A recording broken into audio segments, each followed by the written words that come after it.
Welcome back to my real estate podcast with David Liberatore. I'm your host, and today we're diving into something that's been getting a lot of buzz lately: luxury condos in downtown Sarasota.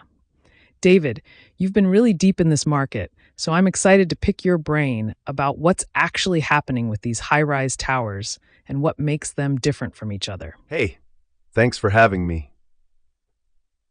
Yeah, downtown Sarasota is really in a fascinating moment right now. We've got several major luxury towers that have either just come online or are in development, and they're all competing for the same high-end buyer. So I thought it would be really valuable to break down what each one is actually offering and how they stack up against each other. That's perfect, because I think a lot of people assume all luxury condos are basically the same, right? Like, you've got a nice view, nice finishes, and boom, you're done. But I'm guessing that's not really how it works? Not at all. That's actually a really common misconception. The differences are huge when you start looking at things like location within downtown, the actual amenities, unit layouts, and even the developer's track record. Some towers are more focused on lifestyle and community, while others are really about the investment potential. And then there's the whole question of what floor you're on, what direction you're facing, and what the long-term market outlook is for that specific building. Oh, wow. Okay, so you're saying it's not just about picking the fanciest building. There's actually strategy involved in understanding which tower makes sense for different buyers. Exactly. And that's why I wanted to do this comparative review. Some buyers are looking for the most prestigious address, some want the best rental income potential, some just want to be in the heart of the action with the best restaurants and nightlife nearby. So depending on what your priorities are, a different tower might actually be the better choice, even if it's not the newest or the tallest. That makes total sense. So when you're looking at these towers, what are the main things you're comparing?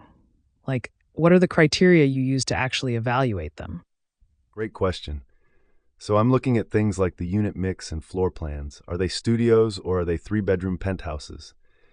The amenity package is huge: pool, gym, concierge, wine cellars, private theaters, that kind of thing.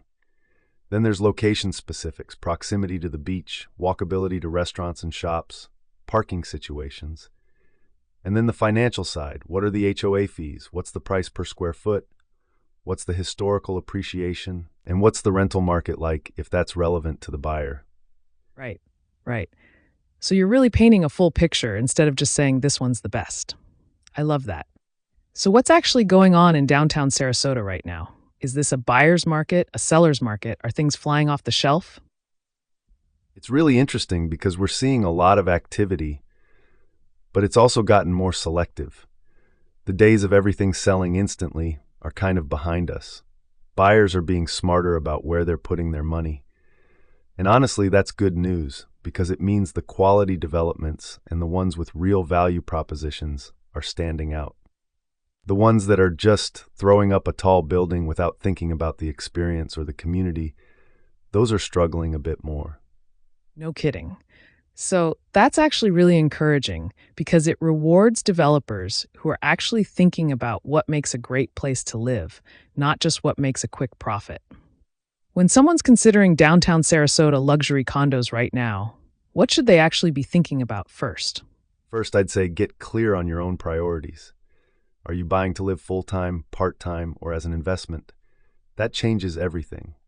Then look at the actual location, not just the building. Downtown Sarasota is walkable, but some towers are more central than others. And then really dig into the specifics of each building. Talk to current residents if you can. Look at the financials. Understand the HOA structure. Don't just go by marketing materials. That's where a lot of people get tripped up. That's solid advice. You know, what I love about what you're doing with this review is that you're really giving people the tools to make their own informed decision instead of just telling them what to buy. That's the kind of stuff that actually helps people. So for anyone listening who wants to dig deeper into the specific towers and how they compare, where should they look? Well, that's exactly why I put together this comparative review. It breaks down the top towers in downtown Sarasota side by side. The pros, the cons, the financials, the lifestyle aspects. It's designed to help buyers and investors actually understand what they're looking at and make a decision that makes sense for their specific situation. David, this was really helpful. I think a lot of people are going to get a lot out of this. Thanks so much for taking the time to break this down for us. My pleasure. Always happy to talk about what's happening in downtown Sarasota. It's an exciting market.